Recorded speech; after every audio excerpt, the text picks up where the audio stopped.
So today I'm going to talk about a super powerful principle, and the principle is called +1. So I just woke up from a power nap and I felt inspired to record this video for you. I am on my way right now from Amsterdam to San Francisco, and we're going to go on a really cool trip. We started homeschooling last year. Our children are now 8, 10 and 13, and we're traveling with an awesome entourage. So my trainer is traveling with me. We have a full-time person that travels with us, Youssef, or whatever we want to call it, maybe a Manny. And my right-hand guy and right-hand man in business, Jeffrey, he's traveling with us, and many more people will come as well when we are traveling. And I literally just finished an event 2 days ago, and this event was called Voor Altijd Vrij. And Voor Altijd Vrij means forever free. And it was a theater evening with around 800 entrepreneurs. And it was the first time that I did it this way. So I did a theater evening. Last year I did one as well, also for 800 people. And now it was completely the opposite. So the last year it was just me getting on stage and just shoot from the hip. Just really being in the moment and being present and having a really cool evening. Which is very valuable, but I have three sides of myself whenever I'm teaching. One is this, like just really in the moment and sharing an idea. And the second one is really scripting maybe a masterpiece.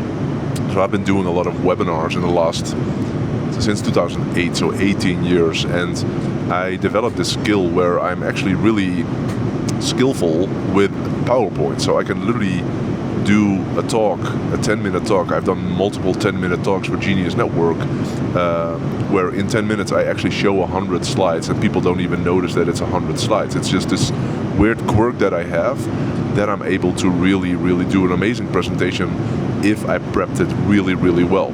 And so basically you script the whole thing, and in the moment you can be in the moment. So it's not like I'm a robot.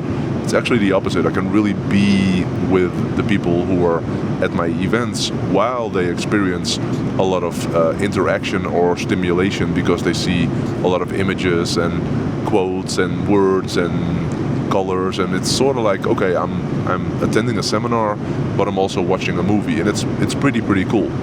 So that's the second part of who I am whenever I'm teaching, and then there's the third part, and that's more like boring, as in like, it's sort of in the middle. Like, I have a bunch of slides, and I focus on the slides, and I do some.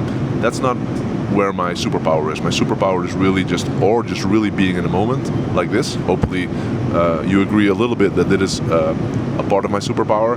Our second one is like really creating a masterpiece, and it takes a lot of time. To create that presentation for 2 days ago, it took me maybe 2 or 3 weeks to really focus on that presentation. Basically, it's a show that you're building, and I was quite nervous in a way, because I've never done this before. I've never done a theater evening of multiple hours where I literally, in this case, had like 700 PowerPoint slides, and I prepped really well in advance, as in like I created the whole presentation, but I didn't prepare as in like talking through the whole presentation. So it's a gamble. Is it going to be 2 hours? Is it going to be 2 hours and 30 minutes? Is it going to be 3.5 hours? Is it going to be 5 hours? Like, if you mess up with PowerPoint or with a script, it's very hard, because I actually promised them you're going to get 70 ideas, 70 breakthroughs. And you can't say after 42 breakthroughs like, oh, that was it, like time is up. So I started doing this event, and it was awesome. It was really cool. I was flowing through the whole presentation. It was nice, but I also noticed after the first break that we were getting behind. After the first break, I was only 28 breakthroughs in, and I still had to share 42 breakthroughs after the break.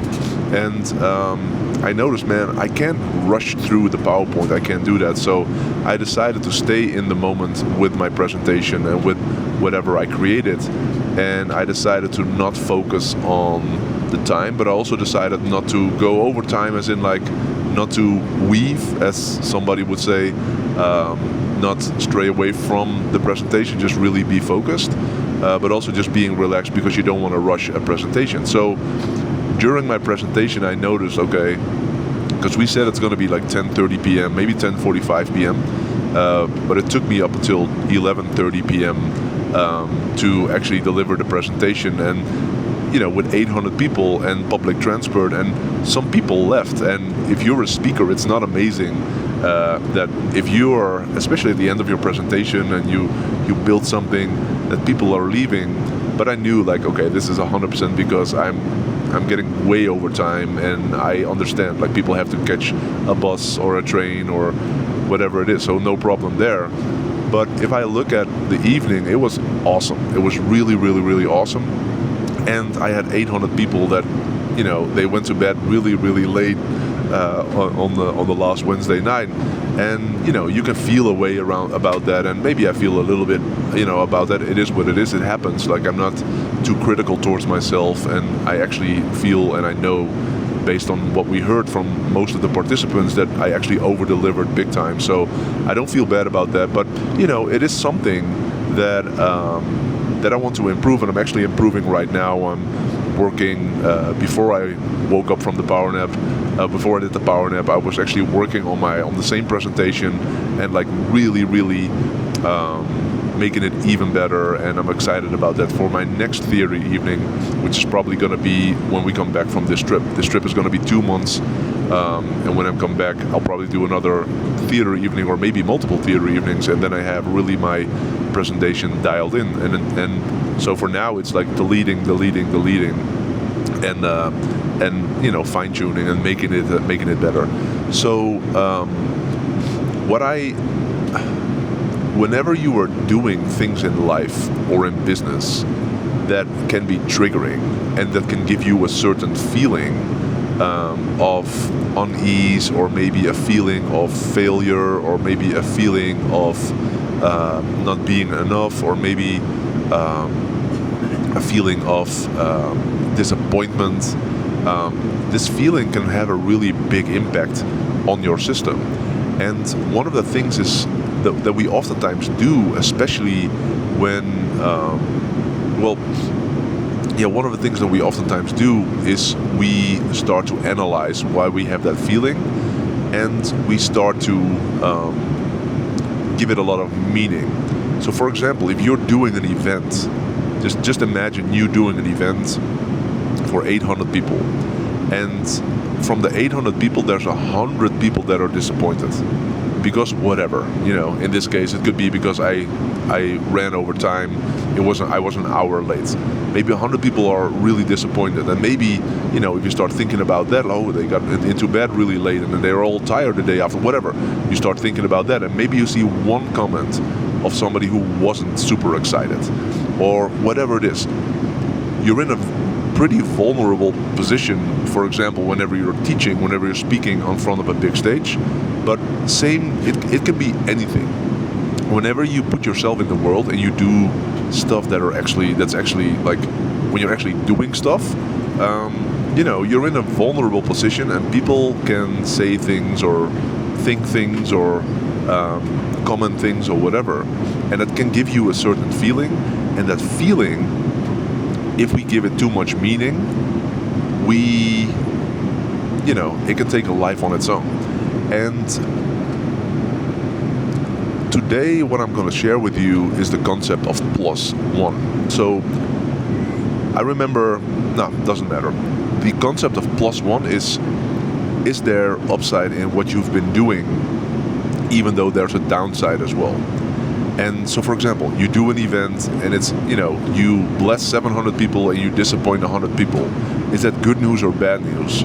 And what I would wish for you is that you adopt the mindset of +1. +1 is, +1. We have 1 in the pocket. We're winning, So everything that you do, even though it doesn't feel great, it's a +1. And let me take a sip of my water.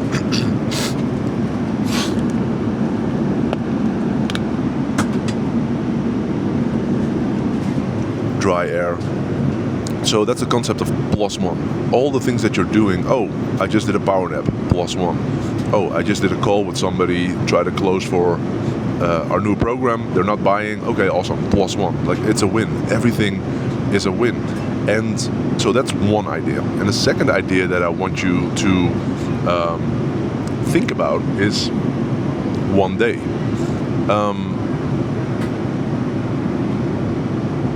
Put yourself in a position, just imagine yourself being in a position that's a bold move. You're making a bold move. Maybe you ask somebody out for a date, or maybe you go out for a date, or maybe you record a video that you've never done before, and you're nervous about being visible online, or maybe even a little bit vulnerable online or whatever.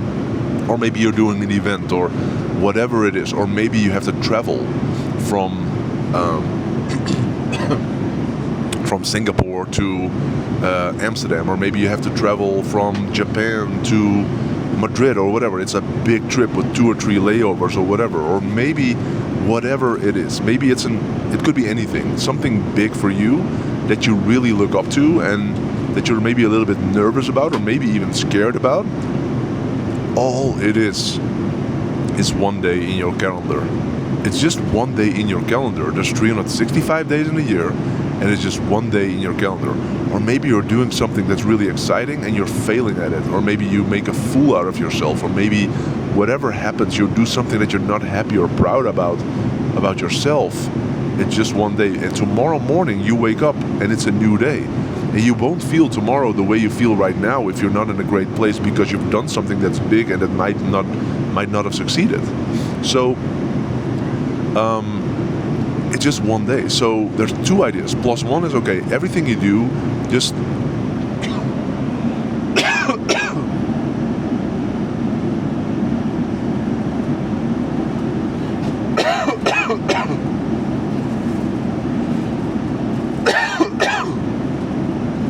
oh, this is plus one, baby. I'm just recording a video.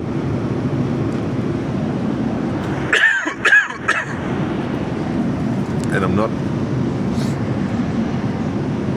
I ain't editing nothing.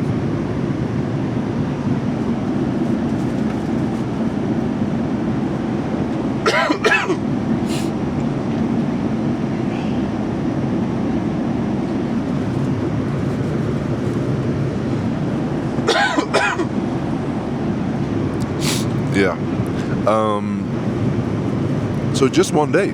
It's just one day. It's a plus one. Is just everything you're doing is plus one. And the other one is just one day. It's one day of traveling. You might be tired during the day. You might be nervous about today. You might be anxious that the plane might crash or whatever. But it's just one day. And you don't need to carry that day into the rest of your days. So if you make a big move and you feel miserably, no need to carry that day where you feel miserably into the next day or the day after the day after. And oftentimes, the day after you feel way better, and the day after you kind of forgot about it. So I would implore you to really look at what are bigger moves that you can make, and would you be willing to invest one day of suffering or potential getting out of your comfort zone for big moves into your life. We are overthinkers. We're overthinking like crazy. Everything needs to be perfect. We're so afraid that something is not great, or something goes wrong or whatever. But what if you would just be free and just do. So during my presentation, I was sharing that I had my biggest breakthrough in business and in life around 2005, which is now 21 years ago. In 2004, what I was doing, I was just browsing and lurking an internet marketing forum. It's called the Warrior Forum. And I was just browsing. This was pre-Facebook, this was pre-iPhone, this was pre-YouTube. And at that time I noticed, like, wow, this internet thing, it's really amazing because it gives me a lot of new information and new ideas and new knowledge that I didn't have before, especially at that time in the Netherlands. But also I noticed that it was so addictive. In 2004 I noticed that it was so addictive, so I made the decision from 2004 to 2005. 2004 for me was lurking. reading, scrolling. But 2005 for me will be the year of doing. I'm not gonna overthink anything. I'm not gonna put any new information in my brain. I'm gonna do. And that year, I launched my career as Eelco de Boer, as my brand. I launched my first couple of ebooks. I was the first person in the Netherlands that was selling ebooks. Second person, actually. I launched 2 companies. One was called PayPro. It's still called PayPro, which is it's a payment service provider in the Netherlands. And we just exited that company a couple months ago to a Chinese multi-billion-dollar company. I created eNormail, which is an email marketing company that we started in 2005. I did an exit for that company a couple years ago. I did so much in 2005. Why? Because I was doing. And at that time, I was way younger. I was 25 at the time. And I wasn't thinking about the failures. We were just doing. And whenever I failed, just the day after, you just wake up as yourself and you go, you continue. So what I see a lot of times happening with people who are a little bit too much into personal development, too much into spirituality, too much in psychology, is that we analyze everything. So we do something, it feels off. When I do stuff and I'm not happy about it, it feels off. I feel it in my system. I'm intuitive, I'm sensitive, I know it. But then giving it so much attention, like, why do I feel like this? How can I dissolve this trigger? Because I don't want to be triggered. I can't be triggered. I want to be a spiritual ninja. Most of us will never be a spiritual ninja, and maybe just accepting that it is what it is a part of becoming a spiritual ninja. So, So 2 ideas. One is +1. And actually, I'm so excited. So I released this new journal, and I've been journaling since 2006, and it's been one of the biggest game changers ever for my life, for my business, and for me as a person.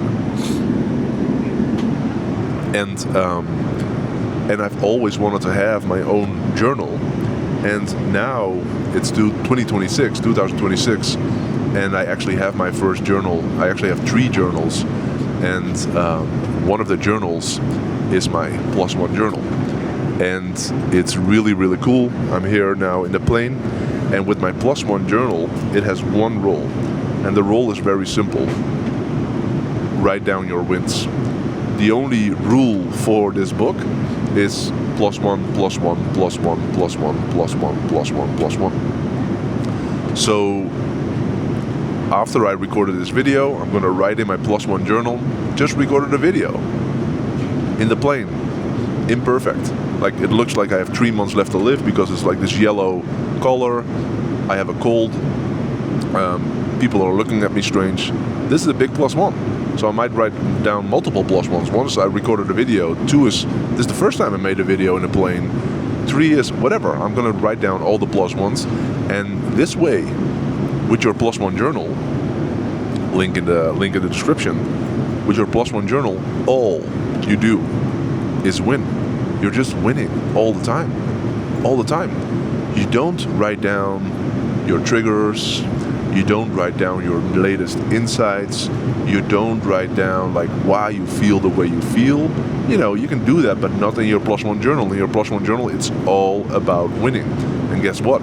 Whenever you feel not great, whenever you are triggered, whenever you have a day where things went wrong because you made a bold move, you can literally grab your +1 journal and just read through all of your +1s. Imagine not feeling amazing. Imagine not feeling great. Imagine being triggered, and then read through thousands of +1s, and you'll be like, okay, I see who I am right there. Today, I made a mistake. Today, I failed. Today, could have been better. But look at these thousands of +1s. I'm a winner. All I do is win. I love this. There's this video of DJ Khaled where he is with, what's his name? Ashton Hall. And, they're both running. And if you look at self-love and even self-care in a way, DJ Khaled is the GOAT. He really is the GOAT because all he does is win. If we think about DJ Khaled, it's all I do is win. And he does. All he does is win. He's not ashamed of carrying more weight than average, than other people would be on average. Or maybe he is, I don't know, but he loves himself, and all he does is win. So there's this video with him and Ashton Hall where he was like, I don't lose weight. I don't lose weight because all I do is win. I don't lose. I never lose. I might get rid of some weight. I might release some weight, but I don't lose weight. And language is everything. And he mastered the art of language. Language that's actually helping us become better and actually make us win all the time. So 2 ideas. One is +1. Write down all of your +1s. If you want to become a master, get the +1 journal. I think it's a great investment. I know it's a great investment because how cool is this? And on the back of this, it says, we don't do up, down, up, down, up, down, up, down, up, down. It's all up, up, up, up, up. All the way up. Only we go up. Oh, the subject is lost. Doesn't matter. Let me double click this thing. It's okay. We're gonna end this video anyway, so I'm gonna be like here. So 2 ideas. 1, +1. Write down your +1s, and 2, make big moves, and all it takes is 1 day. And the day after, it's a new day. Book the ticket, and the rest will work itself out. As my best friend, or one of my best friends, Kevin Donahue would say, just make a big, bold move and make more bold moves, and don't even think about it too much. And when you've done making the big moves, wake up the next day and make another bold move. +1, +1, +1. And all you do is win. So let's go.